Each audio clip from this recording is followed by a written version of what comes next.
That is the true nature of your client. I have one question for the witness. Yes. You told us one thing of numerous times about your testimony, that you detest traitors most of all. Yes, that's right. But what if that traitor was your own client? What would you do then? That's obvious. I would break their contract in that case.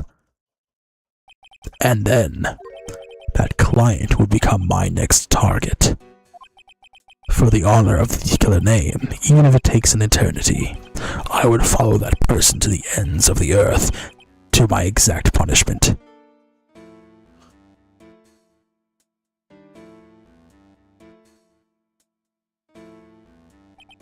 I see.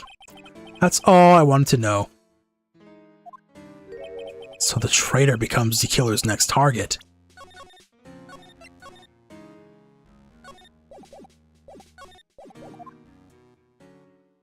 Ah, I get it. This is how we'll turn this case around. Mr. Wright, Yes? my contract with my client is over as of now. I seem to have a new job on my hands. I will now return to you your precious item. What the? I'm not an item! Beep. Maya, I thought I'd never see you again. Oh, thank goodness.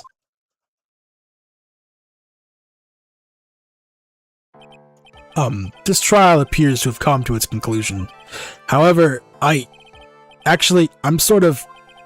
I don't quite know what just happened with the client and the witness and... Wah! Miss Von Karma, where did that... She always has you in her sights. Now, I do believe it's time to finally hand down a verdict. Oh, he's pissing his pants. He's screwed. Mr. On Guard. It looks like somehow you got what you wanted. You will finally receive the acquittal you wanted so badly. You should be happy.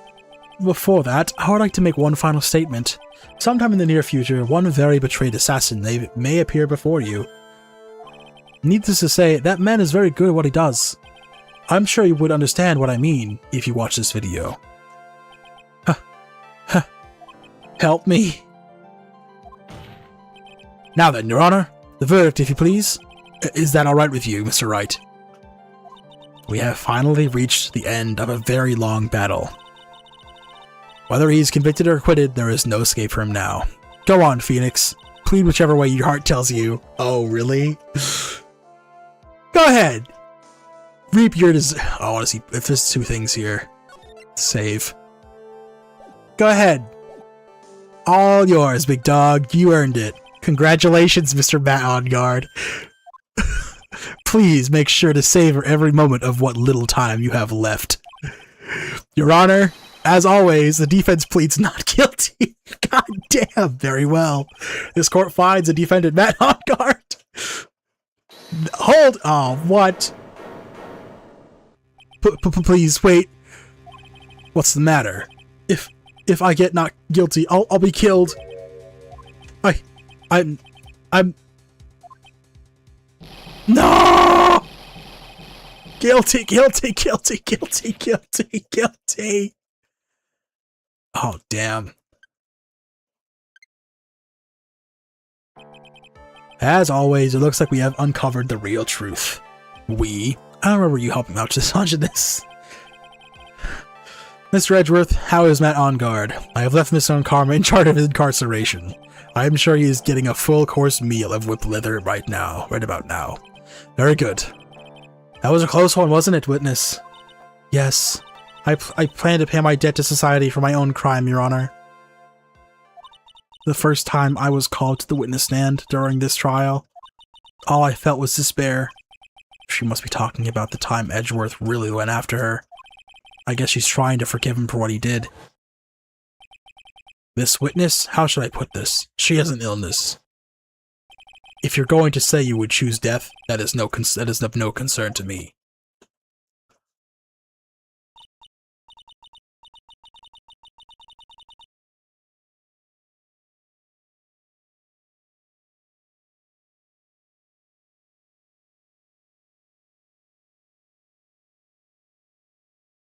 But after that, when I was alone in a detention center, that is the first time I really saw myself for who I am. And today, when the two of you used your combined strength to convict Matt, I felt like I had finally been saved. Wow, this is the first time I've ever seen her smile. I'm really happy that you two were in charge of this case. I really don't know how to express how I feel at this moment.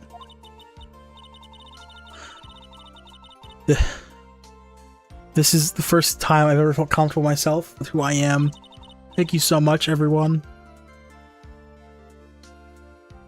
I'm saying bro as... I was acting like Larry in the first case, not gonna lie. I'm saying bro isn't on guard. Shelly's coming after him. Absolutely. Looks like we resolved everything at last. As for myself, there are still a few things I'm confused about, but everyone seems to be in good spirits. And that is good enough for me. That is all. This court is adjourned. Dang.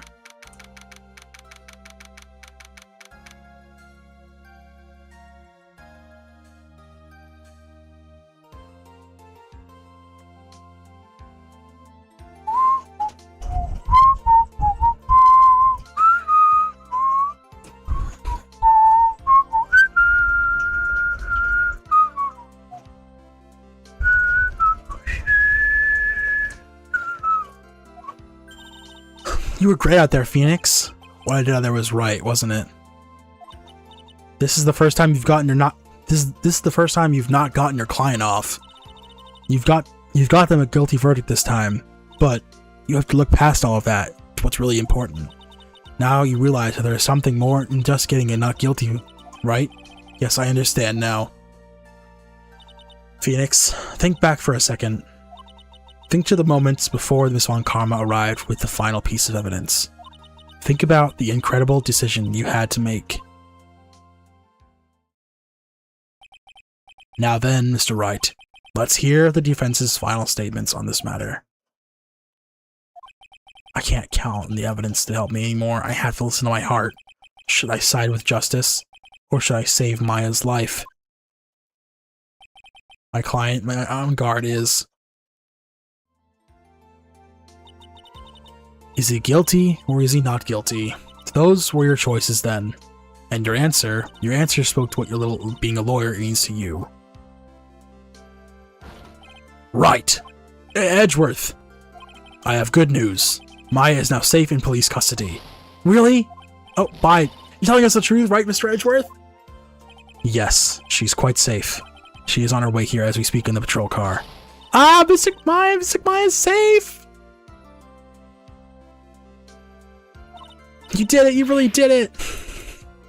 Thank you, Mr. Nick.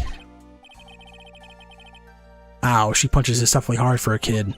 I believe in you. I kept saying to myself, Mr. Nick will save her. Mr. Nick will save her. Thanks. Oh, what's wrong? Miss Von Karma. About earlier. Thanks. Ow! Why are you still smiling? Mr. Phoenix, right? You lost! Your perfect win record has now been crushed. And yet you are still happy! I don't think you'll ever understand, Miss Von Karma. How dare you! Don't worry. She may in time. After all, I was like that myself until a year ago. Edgeworth. For my own personal victories, and for guilty verdicts. I used every dirty trick in the book, and so my win record remained spotless. But a man appeared and stood fast against that selfish me. I fought him in my usual manner, and tasted my first defeat. I felt like I had lost everything because of that. And then it was my turn to sit in the defendant's chair. And I was saved by that person I called my enemy. I couldn't forgive myself for all that had happened. So I left the prosecutor's office. And I left that note. Prosecutor Miles Edgeworth chooses death. As well you should have. A prosecutor has shamed himself as if he should crawl into a hole and die. But that was not what happened. After I left the prosecutor's office, I finally began to realize something. And it was at that moment of clarity that everything began to change. What foolish nonsense! We prosecutors use anything we can to attack the defendant. But every time we did so, no matter how disparate the situation, instead of giving up like most people, that man would hold strong with his undying faith. And then, before I knew it, I began to trust in that man as well. What? You trusted your enemy? It doesn't matter how many underhanded tricks a person uses. The truth will always find a way to make itself known. The only thing we could do is fight with the knowledge we hold and everything we have, erasing paradoxes one by one. It is never easy. We claw and scratch for everything, every inch. But we will always eventually reach that one single truth. This I promise you. The truth? Yes, that is the reason why prosecutors and defense attorneys exist. But I'm sure you knew that already, didn't you, right? That's why you couldn't forgive me. This man who went into hiding, isn't that right? This man who only had his sights set on victory, who always ran into the night. Ah! Is Mr. Edgeworth right, Mr. Nick? You really let me down. When you disappeared, I felt betrayed. The reason I decided to become a lawyer to begin with is because I believe in the things you said to me all those years ago. And you betrayed your own words.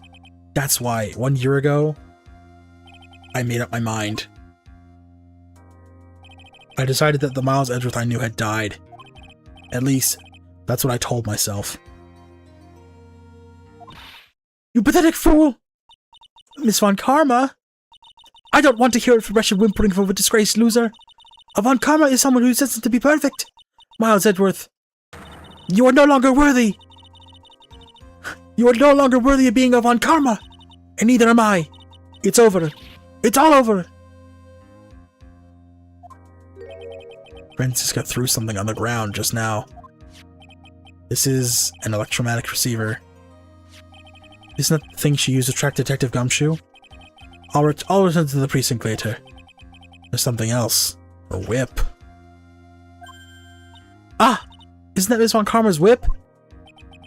I'll never set foot in another courtroom again. I'm sure that's what she's saying by this action. You should keep this, right? Okay. Nick! Maya! Oh, welcome back. Mystic Maya! Mystic Maya! Oh, yes. Man, Pearls is short. Aww. Oh, Nick, I knew you would come through.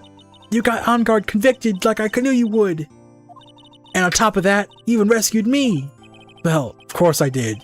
You know I would never desert you. But we sure pressed our luck with this trial. You're really lucky to be standing here. Whatever, whatever. Look, it's over, okay? Besides, if I did croak, I would just come back and haunt you like a bad ghost through Pearly. Is it really that easy to do something like that? Thanks a lot, Nick. Don't mention it. Maya?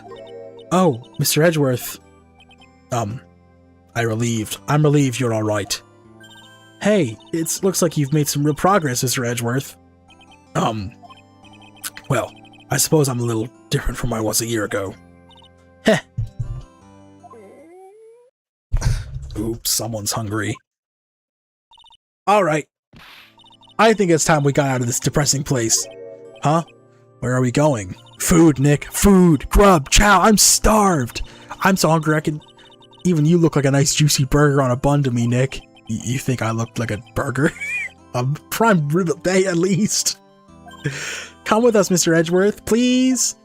If you insist. Alright, so how are we going to hit up our usual burger joint? Don't be silly, Nick. Huh? This case messed up that awesome evening and got in the way of my gourmet food. So I decided that we're going to make up by having another feast. Another feast? Come on, Nick. Food!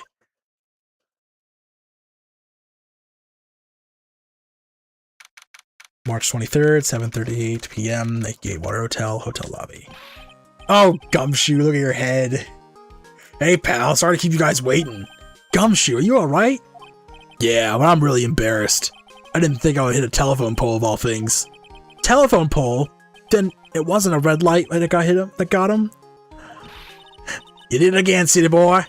I felt like my dear old heart was gonna give out on me. He ain't joking, I ain't joking. Yeah, it was more exciting than the very last episode of Steel Samurai. Thanks. Now look here, Mr. Sunny Prosecutor. Don't you reckon you bullied Mr. Wright too hard? You don't start being a lot nicer to him, he might just kick it. Tonight, even. I'll keep that in mind. Well, come on now, everyone gather around. Y'all are gonna get your picture taken by a genuine professional photographer. Looks like Lotta brought herself a new camera. Another one? Just get your old one back. Well, pal, at least we can put this messy case behind us now. Come on, tonight's all about eating, so let's go chow down, pal. Amen to that, pal. Amen. You know, when you think about it, you were the one who saved the day, Detective. Huh? Me? You really think so? He's right. If it wasn't for the 3 items you took, I think this trial would have been a very different ending. Ah, well, you know, it's... Oh. Huh? Wait. That's odd. When I ran off with the things from the killer's hideout, I was sure I took 4 things in total, sir. What? 4? Yeah, I'm sure I put one of the items in my coat pocket. There was a 4th item. Oh, come on, y'all, it's over. But who boy, I tell ya, y'all really are something else. Between getting accused of murder and getting kidnapped, never a dull moment with you, huh? Haha, you think? Why does she look so happy about that? But being shut away for 2 whole days, weren't you scared? Yeah, it was really scary. I felt so hopeless. So to keep my mind off of things, I drew a picture. Sounds like you had it rough, gal. So where's this picture of yours? Yeah, I want to see it. I want to see Mystic Maya's picture. You know, I don't know where it is, where I went. Aw, that's too bad. Well, it's alright. It wasn't anything important anyway. It sure is nice to finally see them both smiling again.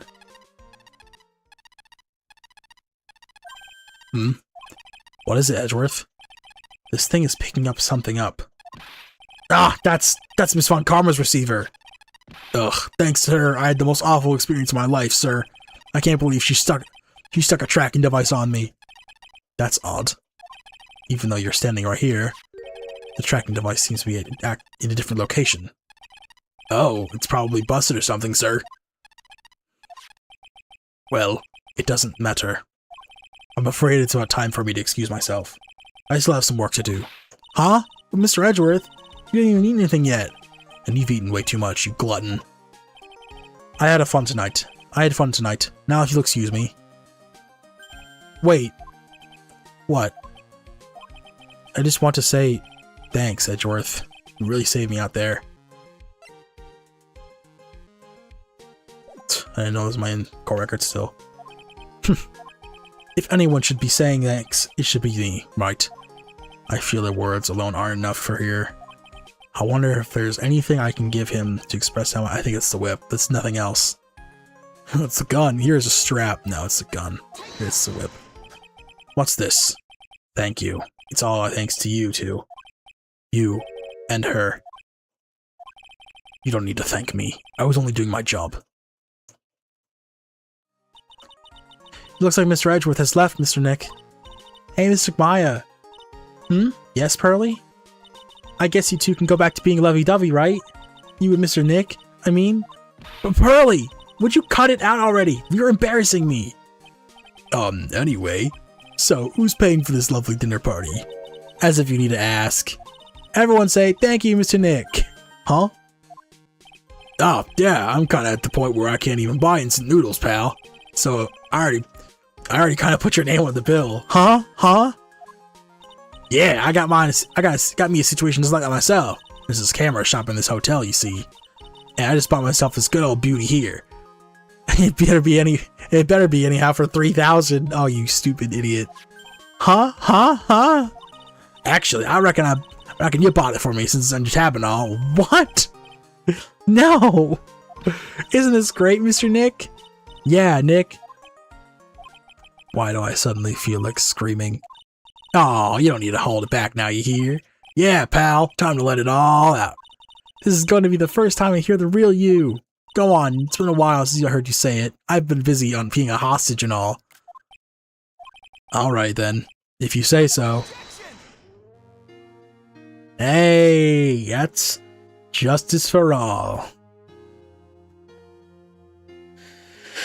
I don't know if I like that one more. Not in the. Hold on. You really came through for me, Nick. I had to hide that letter, but I knew you'd find it. I really feel like I've been living on the edge lately. I mean, I've escaped death 3 times now. Perfectly cool, huh? I feel like a pro.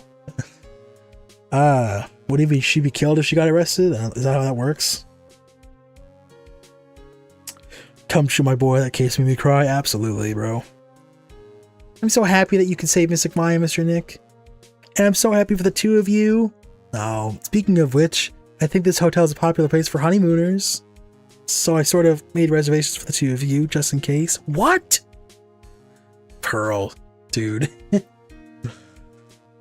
But yeah, this game is pretty good. I don't know where I'd rank it though. I'd give it a... Personally, I didn't really like the... Hold on. Well, pal, looks like I'm back on the force again. Mr. Edgeworth had a long talk with the chief, and he got me reinstated for my sake. Heard when he said things like, letting that one go is bad for all society. I knew it. Crashing headlong into everything is the only way to live, pal. Hope your head gets better, bro. Seriously. Where's your coat? Yeah. I don't know if this one is my favorite. I definitely like the first one better than this one, I fear. I don't know, the first one is just more memorable than this one. I like the last case. The last case is peak. I may be Gerd and retiring from the force. I am going to be a waitress now from now on. And bring smiles and joy to the people who come by and rest the restaurant, sir. Hope you'll stop by sometime, Mr. Wright. Going to a restaurant. That last case was pretty long, but maybe I should rank these slowly.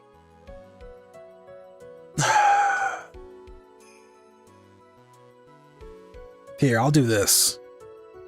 Isn't there like a ranking like site? Tier list maker or something?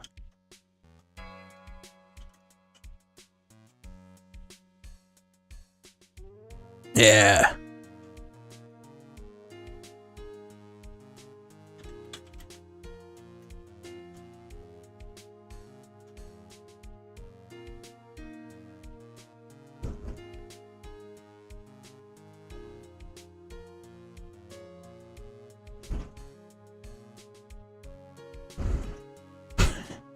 Ace Attorney Smash. Next up, the 3rd is my favorite in this trilogy. Oh, I can't wait to play that one. I'm trying to find every Ace Attorney case. I don't want the case. I want Ace Attorney games. Here we go. All right.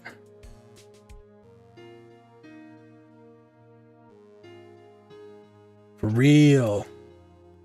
All right, so we played the first game. Wait a minute.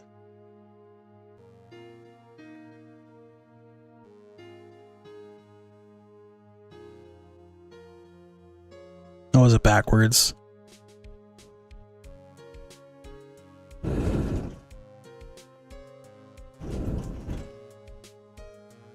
One, 2, 3, 4, 5, 6, 7, 8, 9, 10, 11. There are 11 games. I think this is the first one. She's still doing that? Alright, Ace Attorney 1, I give that an A. Solid game. Ace Attorney 2. Where are you? That's 3. That's Spirit of Justice. I think this is Justice for All.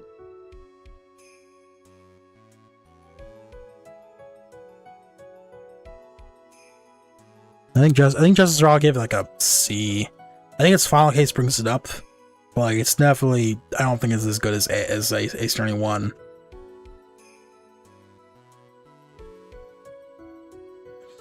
Hey, no problem. Let me order these for next time. Ace Attorney 3, Ace Attorney Apollo Justice, Then you got... Why are you doing it this way to me, man? First game, Phoenix Wright, Ace Journey. Second game, just Thrall. Third game, Trial and Tribulations. Yeah, I know the order. Sorry, I mean to snap. I didn't... That was kind of mean. It's just being... The way it's set up on this tier list is not good. Last game of the trilogy, my favorite camera has more screen time. It's my home page. You both be blessed with longevity. And then that goes forever. Hey, it's gone.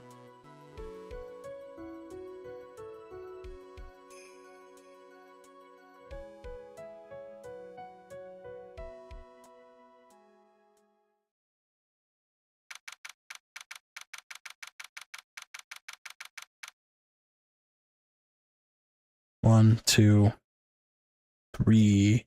Then I'm playing the Ace Chronicles after, and then Layton. Alright. March 23rd, 9:42 p.m. International departures, gate 12.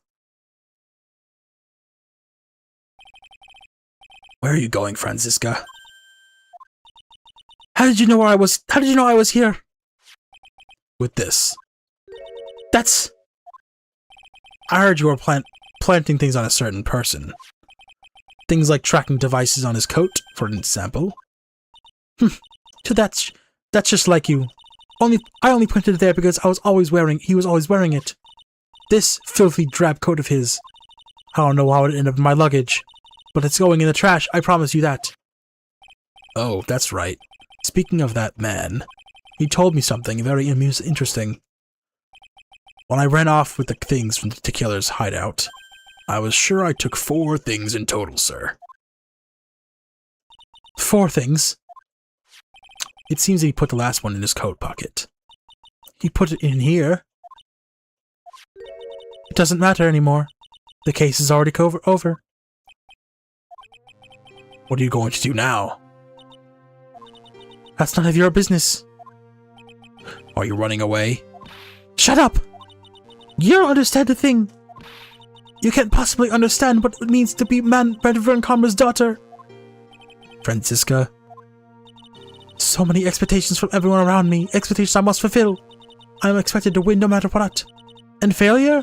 Such a thing is not an option for me. My father was a genius. There's no doubt about that. But me, I'm no genius. I've always known that. But I had to be one. I had to. You may not be a genius like your father, but you are a prosecutor, and you have always been you always will be. No, I'm not. Not anymore. I've never even thrown my whip. I've even thrown my whip away. Speaking of that, Wright gave it to me this. Wright gave me this to hold on to. Right. You knew something like this would happen, didn't you? I'm going to say this again. We prosecutors do not fight for personal honor or pride. I hope you will think deeply about what you should be striking down with that whip. You haven't changed a bit. You've always left me alone and walked ahead without me. Miles Edgeworth, I have always hated you. And then, finally, my chance to take revenge on you arrived. If I could win against that man, if I could make Phoenix Wright bow down in defeat, then this girl you left behind would have risen higher than you. That was supposed to be my revenge. I see. You know, I can't do it. I can't change who I am. I can't throw everything away until today. I believe you can. Just like how Adrian Andrews did. Adrian Andrews? You were going to use her during the trial, right? But you were dependent on your father by using his tactics, isn't that right?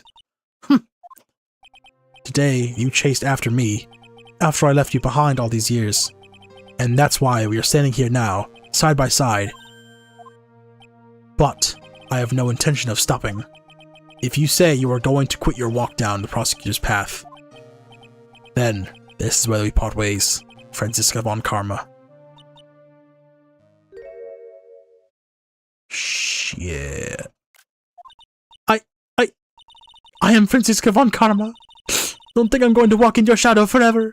Our battle begins now. You better prepare yourself, Miles Edgeworth.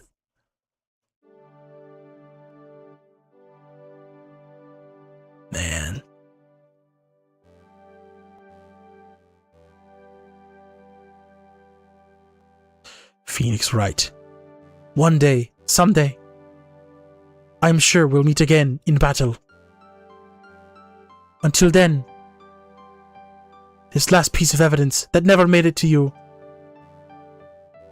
I'll take good care of it, of this fourth piece, so I can give it to you when at last we meet again. Last piece? What is it?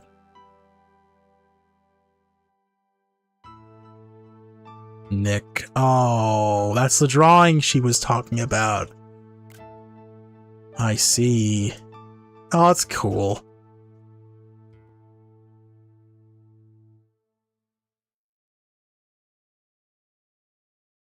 That's 2 games done. 9 more to go. Oh, boy. Well, chat, that is going to be all for this episode of Ace Attorney Henecology.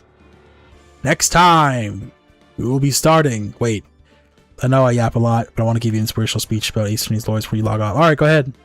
I'll do my log off in a second. Lateness goaded. Yeah, I'll play that one last. Defensive prosecutors like yin and yang. Together, the peace exists, letting bad guys off in the street. They have the same goals, but to swerve justice, no matter how bad or bittersweet it gets, that is the job of the attorney. Bars. Shapeskewer is looking at your work, I swear to God. Absolutely. Absolutely. But yes. Next time on HansOBall plays Ace Attorney Henecology. We'll be playing Ace Attorney Trials and Tribulations. See you all next time. Goodbye.